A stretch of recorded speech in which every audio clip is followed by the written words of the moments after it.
higher responsibility than to defend our homeland and our people, and he will never waver in doing so. With that, I will open it up to questions, and we'll lead today with Isabel Brown, who is in our new media seat. She's a very popular face on television these days. She's built a great independent media podcast and platform with the Daily Wire, and I appreciate your being here, Isabel. Thank you for being Karoline. here. Appreciate it and appreciate the briefing. Many Americans, in light of these recent events that you just mentioned, are starting to say that we are being invaded as a country, culturally and logistically, when it comes to immigration. And we know that immigration without assimilation is indeed invasion. So given the recent remarks from Vice President Vance on a college campus about dramatically reducing legal immigration to address some of this crisis, and President Trump's Truth Social post last week about individuals who may be non-compatible with Western civilization, are there any conversations happening or plans being made behind the scenes for the administration to implement at least a temporary immigration moratorium, for example, in light of what the American people might be calling for? So, Isabel, it's a great question, and I think I spoke a little bit to the heart of your question in my opener there. I would add that the Trump administration has done more to limit migration, both illegal and legal, than any administration in history. And I'll just walk you through some of the actions that we have taken thus far. Number one, the Trump administration issued a travel ban for 19 countries, including Afghanistan, special immigrant visas, which is a legal pathway to get here, which we know many Afghans have utilized to come into the country, have now been paused since the tragic shooting last week. Refugee admissions were suspended for Afghans from this administration on day one, and refugee admissions into the country right now are essentially at zero, with the exception of Afrikaners fleeing persecution in South Africa. The State Department has also heightened their scrutiny and vetting of all visas and have revoked visas, as you know, for those who do not align with our country's national interests. The Secretary of State has the right to do that, and we've taken unprecedented action to do just that. We are also now pausing all asylum adjudications for additional vetting as well. And so additional actions I don't have to read out for you today, but I would just remark that the president has made tremendous progress on this front. And it's why it's so crucial that we not only secure the borders, which the president did in record time. We have zero illegal aliens entering into the country month after month, but we also are taking a look at those who are already in the interior of our country and removing them if they are here illegally, and also taking a look at these visas. Again, having a visa in the United States is not a right, it is a privilege. And the Secretary of State, if you are deemed contrary to our country's foreign national interests, has the right to revoke that privilege. Thank you. Gabe. Thank you, Caroline. Excuse me. Regarding Venezuela, the president said yesterday that Secretary Hegseth had denied that second strike, that reported second strike on an alleged drug vote on September 2nd. The secretary said to the president that didn't happen. But to clarify, I just wanted you to clear this up.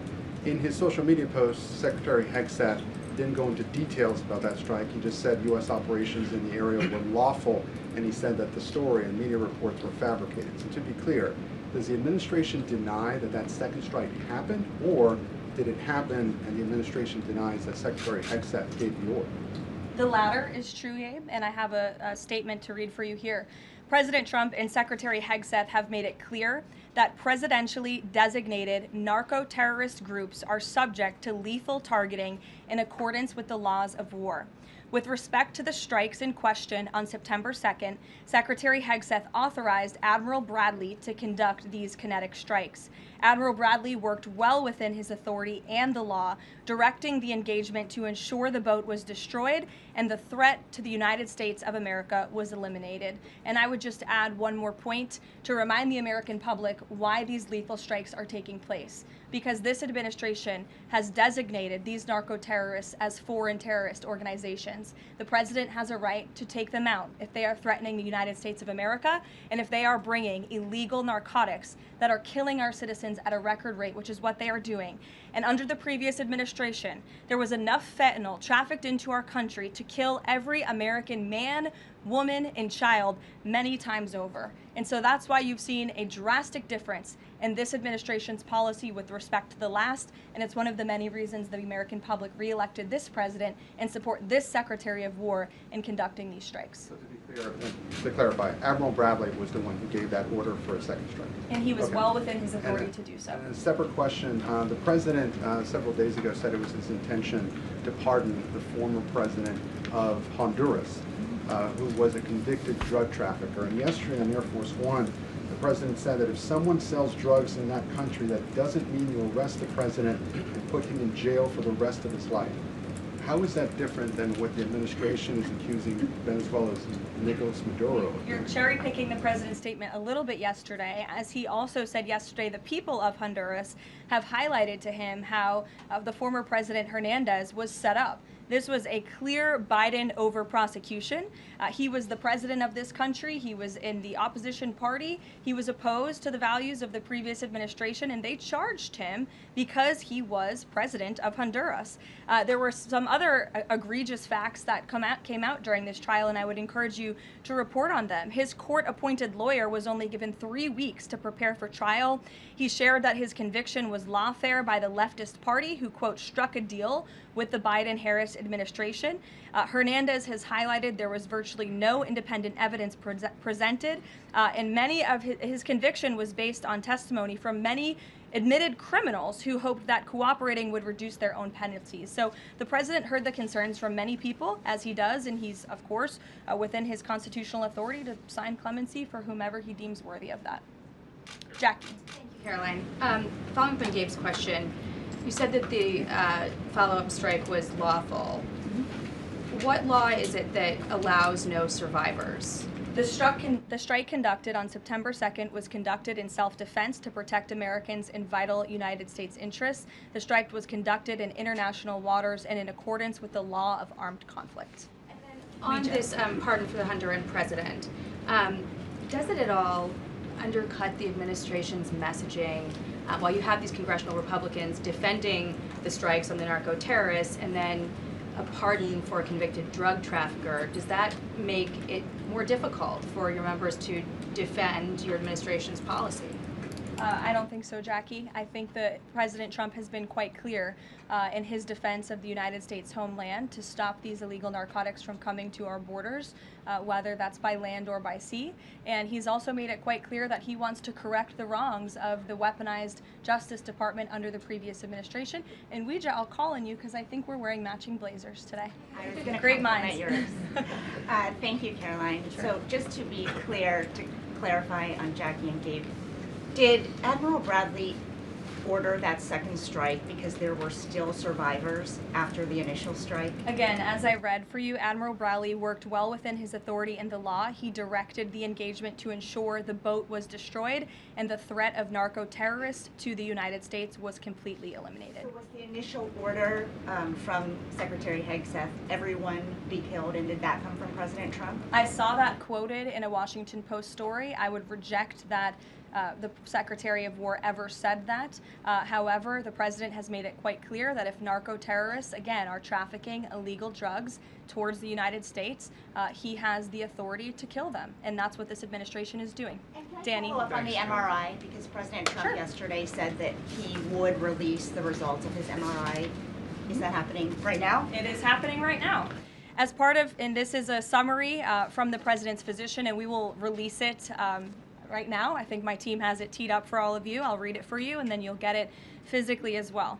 As part of President Trump's comprehensive executive physical, advanced imaging was performed because men in his age group benefit from a thorough evaluation of cardiovascular and abdominal health. The purpose of this imaging is preventative, to identify any issues early, confirm overall health, and ensure the president maintains long-term vitality and function. President Trump's cardiovascular imaging was perfectly normal. No evidence of arterial narrowing impairing blood flow or abnormalities in the heart or major vessels. The heart chambers are normal in size, the vessel walls appear smooth and healthy, and there are no signs of inflammation or clotting. Overall, his cardiovascular system shows excellent health. His abdominal imaging is also perfectly normal. All major organs appear very healthy and well perfused. Everything evaluated is functioning within normal limits with no acute or chronic concerns. In summary, this level of detailed assessment is standard for an executive physical at President Trump's age and confirms that he remains in excellent overall health. Again, we will provide that to you. I think that's quite a bit of detail, and in the effort of transparency, the president promised it last night, and we have delivered today. So there you go. Danny. Thanks, Karoline. Just going back to Venezuela, can you confirm that President Trump is going to be hosting a meeting of his national security team in the Oval Office today on Venezuela? And what are they going to discuss? Are they hoping to reach a kind of final decision on that? Out of the effort of transparency, I will confirm that the president will be meeting with his national security team on this subject and on many matters. He meets with his national security team quite often. He's the commander-in-chief. It's part of his responsibility to ensure that peace is ongoing throughout the world. I'm definitely not going to detail the specifics of a meeting between the president and his national security team that's taking place in the Oval Office, but I'm happy to confirm that meeting is taking place for you. Can you tell us, what's the position on whether U.S. troops on the ground is a possibility there? Is that, I know you've answered that before, but what's the current operative In status? Venezuela? I think my previous answer stands. There's many options at the president's disposal that are on the table, and I'll let him speak on those. Ed. Thanks, Caroline. The U.S. announced a trade framework deal with the United Kingdom on pharmaceuticals, where they will pay 25% more, and the savings theoretically will go back to American consumers. What guarantees are in that savings will in fact go back to the American consumer and not be sucked up by the company? I'm going to be honest with you, Ed. I'll get you the answer to that question after the briefing. So the American Rescue Plan, Sure. funded a number of universal income. Kush will get you that answer, right, Kush? My trade guy over here. The American Rescue Plan funded a number of universal basic income programs. Now Cook County, Illinois is extending that program into 2026 with $7.5 million of taxpayer money. What does the White House think about that? I'll also get you an answer on that after the briefing. Ed. 0 for 2. Go ahead. Sure. And then in the interest of transparency, does the White House support releasing the Department of Defense's video of those September 2nd strikes on those military boats? And also, separate topic on presidential pardon power. Why did the president commute the sentence of David Gentile recently? He was a private equity executive. He served 12 days out of a 7-year sentence. Prosecutors said he defrauded $1.6 billion with thousands of victims, including veterans, farmers, teachers. Why was he pardoned? To your first question, that's definitely not a decision for me to make. I would defer you to the Department of War. It's also probably a decision for the president himself to make. As for your second question with respect to that pardon, he issued a commutation for Mr. Gentile, who's the former CEO and co-founder of GBP Capital Holdings. Unlike similar companies, GBP paid regular annualized distributions to its investors. In 2015, GBP disclosed to investors the possibility of using investor capital to pay some of these distributions rather than funding them from current operations. Even though this was disclosed to investors, the Biden Department of Justice claimed it was a Ponzi scheme.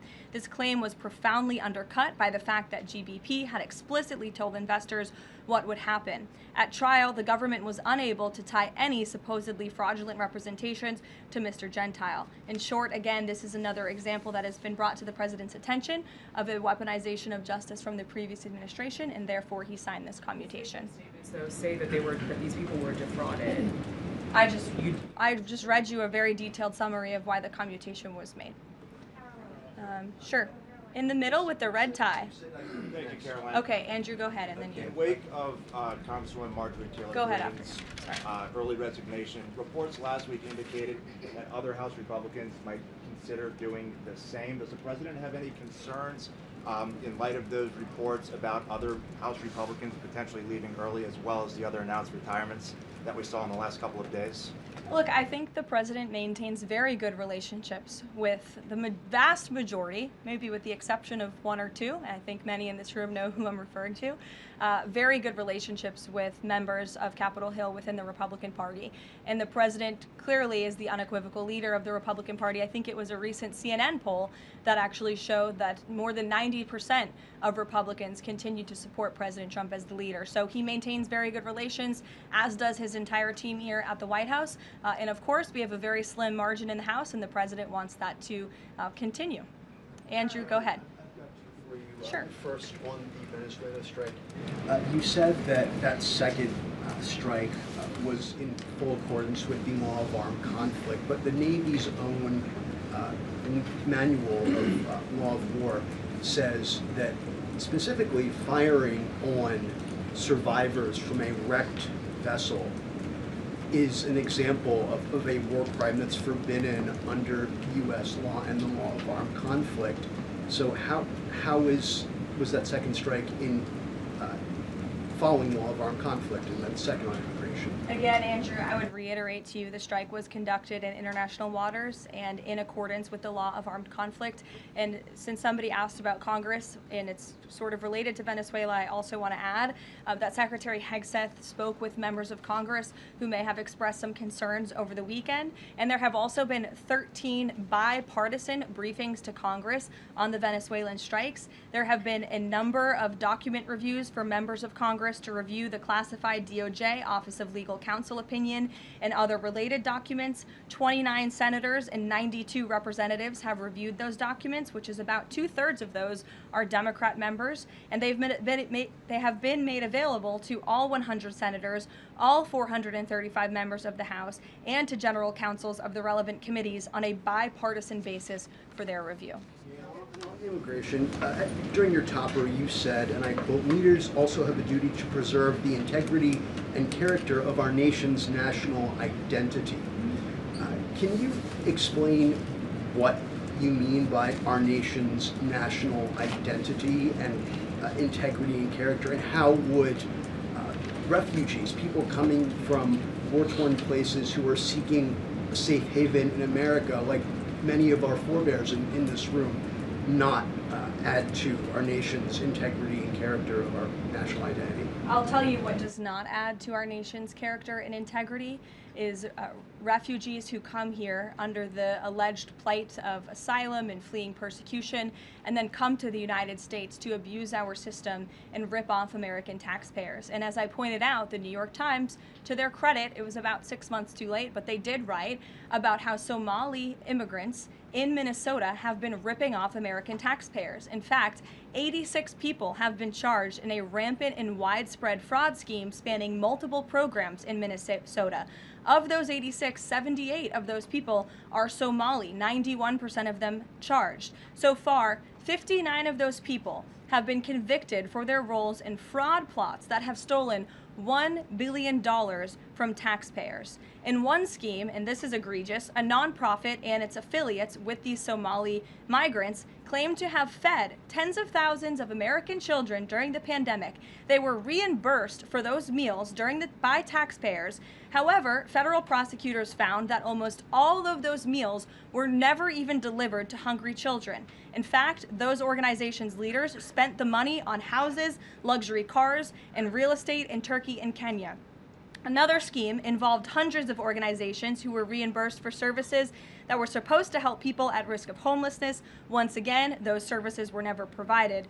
All of this has happened under Democrat leadership in a Democrat-run state, where these refugees, these migrants are coming to the United States. They are abusing our system. They are draining our resources that should be going to law-abiding, taxpayer-funded, tax-paying Americans. And this president is not going to put up with it anymore. Rachel. Thank you, Karoline. Just to follow back up on the Washington Post reporting, so much of the concern from Democrats and Republicans is focused on the survivors. Why won't the administration either confirm or deny or reveal whether or not there were survivors after that initial first strike? And what imminent threat would two survivors pose who were clinging presumably to the wreckage of that boat? Again, as I said, I think you guys are sort of not listening fully to the statement I've provided. Admiral Bradley worked well within his authority and the law, directing the engagement to ensure the boat was totally destroyed and the threat to the narco-terrorists to the United States was eliminated. And for any further questions about his thinking, I would defer you to the Department of War. I obviously wasn't in the room for these. Just to follow up, Karoline, just on the administration's policy when it comes to survivors, was there a change in policy after this strike on September 2nd? The Washington Post is reporting that these two survivors were killed after a second strike, but then in October, two people were rescued and returned to Colombia and Ecuador. So was there a decision that was made to handle survivors differently after these strikes? Not to my knowledge, no.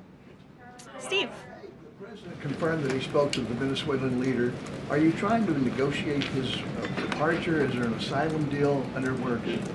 President, as you know, last night on Air Force One, he said, I don't want to comment on that, but I did speak to him in the effort of transparency. So there you go. You got your confirmation. I'll let him speak further if he wishes to on the details of that conversation that took place. Steve Witkoff is headed to Moscow. How Yes. close are you to some sort of Ukraine agreement? I think the administration feels very optimistic. Obviously, you've seen, Steve, that the president's entire team, including Special Envoy Witkoff and Secretary Rubio and the vice president and the president himself, Secretary Hegseth as well, have been working so hard on this effort, and they all really want to see this war come to an end. And so just yesterday, Sunday, I believe that was yesterday, they had very good talks with the Ukrainians in Florida, and now, of course, Special Envoy Witkoff is on his way to Russia. This is sort of the shuttle diplomacy that you've seen from this administration play out, where we speak equally with both sides. We've put points on paper. Those points have been very much refined, but as for the details, I will let the negotiators negotiate, but we do feel quite good, and we're hopeful that this war can finally come to an end. Stephen. Thank you, Caroline. I've got a question about Ukraine and then a clarification about immigration changes that are happening. On Ukraine, President Trump very briefly yesterday said that corruption issues there were not helpful to the peace process following the resignation on Friday of President Zelensky's top aide, Andrei Yermak. We were told from your podium in the prior administration that, quote, there is no indication that there's been any kind of widespread corruption involving U.S. resources in Ukraine. What is the Trump administration's view of corruption issues in the wake of Yermak's resignation, and how is that impacting peace talks? Well, look, I think the president has made it quite clear, as he said last night, corruption is never helpful. And he does not want to see American tax dollars taken advantage of, which is why he has stopped the endless checks that were being written by the previous administration to fund this war. The United States is selling weapons to NATO that are being sent to Ukraine. That's a very different thing than the American people writing blank checks to a war effort very far away. It does not degrade the administration's determination to see this war come to an end, but I think it exemplifies the president's desire to always put the American people and the American taxpayer first. On immigration, you mentioned, or you emphasized that there would be a review of the Afghans who were resettled here under the previous administration. Yes. There's a lot of changes happening right now to asylum and to green card holders. What should the 2 million people with pending asylum claims, or the roughly 1 million people from the 18 other countries of concern, know about what's going on in the review? What's the status of all these other people? They're essentially paused for review, and the Department of Homeland Security is taking this very seriously, because we are not going to allow soldiers like we saw in American streets last week to be gunned down at the hands of these foreign nationals who had the privilege of coming to the United States of America. And unfortunately, this is not the only example of a dangerous Afghan who was let in by Joe Biden, who went on to harm the American people. There was an Afghan national who was let into the country under the Biden administration through Operation Allies Welcome, who shot and wounded 2 Fairfax, Virginia police officers during a routine traffic stop. He was killed by return fire after declaring, quote, "I should have served with the explicitive Taliban." 2 Afghan nationals were given legal status by the Biden administration as well, who were arrested and prosecuted for plotting a terrorist attack in Oklahoma just before Election Day in 2024. We all remember that. They possessed hundreds of rounds of ammunition and had pledged their allegiance to ISIS. There was also an Afghan national who was on the terror watch list who was apprehended by Border Patrol in 2024, but then he was released into our country by the Biden administration. Again, let's just highlight the absurdity of that. Border Patrol apprehended a terrorist, and then the Biden administration, because of their lax policies, still allowed him to come into the United States of America. I think everyone in this room, whether you want to admit it or not, does not want that individual living alongside you in your American neighborhood. And that individual was later arrested again after being allowed to live in the U.S. at large for over a year. Another one, a criminal illegal alien from Afghanistan, was arrested by ICE in 2025, convicted of second-degree assault, was previously allowed to stay in the country by the Biden administration. I have several more examples here. I'm happy to provide them to anyone in this room. John. Thank you, Caroline. First of all, happy Thanksgiving to Thank you and your young family. Hope Thank you you. enjoyed it. You too. I have 2 questions unrelated. The first, back to Afghanistan. My son and I walked by the horrific shooting less than 1 hour before it happened. So for anybody that's here, this thing's real. You outlined all of these unvetted Afghans that that were let in by Biden. We just had one the other day that was going to blow up a DHS building. Can you be specific on what the Trump administration is doing now to re-vet those that are here so that we don't get a repeat of what we had Wednesday night? Sure. I can tell you two top-level things, and I would defer you to DHS for more of the specifics, as of course they are leading this effort, and I can assure you Secretary Noem is on the ball. I've spoken with her and her team, and they have an all-hands-on-deck effort to having resources go towards this. But we have paused all asylum adjudications, and then of course the special immigrant visas, which we know many Afghans utilize to come into the country under the Biden administration, have also now been paused. And I would just point out one more time that the Biden administration was responsible for the original sin that led to this tragic killing last week, the botched withdrawal from Afghanistan. He was responsible for Operation Allies Welcome, which is something that this White House and the people behind this podium in the last administration fully and wholeheartedly embraced. And they assured the American people there would be no risk or no harm to them. And as I just laid out for you in those many examples, that unfortunately and tragically has not turned out to be the truth. Just ask the families of these two brave National Guardsmen, one who is no longer with us and one who continues to fight for his life. So I know the president is wholeheartedly focused on this effort, and I think unfortunately these events do remind us why it's so important that the president's mass deportation operation continues. With that, follow up. The White House today launched a new fake news portal, which I found interesting.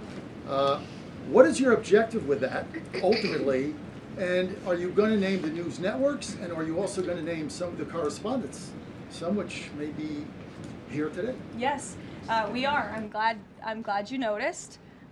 Much to the dismay of some of your colleagues in the room, John. And I think it goes to our original promise on day one to hold the media accountable, because unfortunately, and we deal with this all day, every day around here, there are so many fake stories that are unfortunately written that have inaccurate characterizations of meetings that took place, and it's all based on anonymous sourcing. And you know, the standard for journalism, unfortunately, has dropped to such a historic low in this country. And again, we deal with it every day, where you can have an anonymous source who has no idea what they're talking about, zero credibility, call up a reporter in Washington and say, hey, I heard this, and then the next thing you know, it's on the front page of the New York Times. It's really incomprehensible. We appreciate the journalists, some of those who are in this room who do reach out for comment, who try to get things right, and there are some that remain. But overwhelmingly, the fake news that we see pumped out of this building on a day-to-day basis, it's honestly overwhelming to keep up with it all, and to constantly have to defend against these fake news and these attacks. And I will point out one fake news story over the weekend before I let you all go, from the New York Times that took about 1/3 of the president's daily calendar and his daily schedule and said that he's doing less than he did in his first term, or he might not be fit for the job. That is unequivocally false, and it's deeply unfortunate that this story was written by the same outlet and the same reporter who wrote this: Biden is doing 100% fine after tripping while boarding Air Force One. Oh, same outlet, same reporter who wrote that President Trump is not fit for the job. Are you kidding me? You all see him almost every single day. He is the most accessible president in history. He is taking meetings around the clock. Another one. Biden declared, quote, healthy and vigorous after his first presidential physical. I don't see headlines like that too often about this president. Again, same reporter, same outlet who wrote falsely over the weekend that President Trump is not fit for the job. I can assure you he absolutely is. You all see that with your own eyes on a daily basis, and the president's physician has now given you all 3 detailed reports on the state of the president's health. So with that, I will leave you all, and we'll see you tomorrow. Thank you. Thank you, Caroline.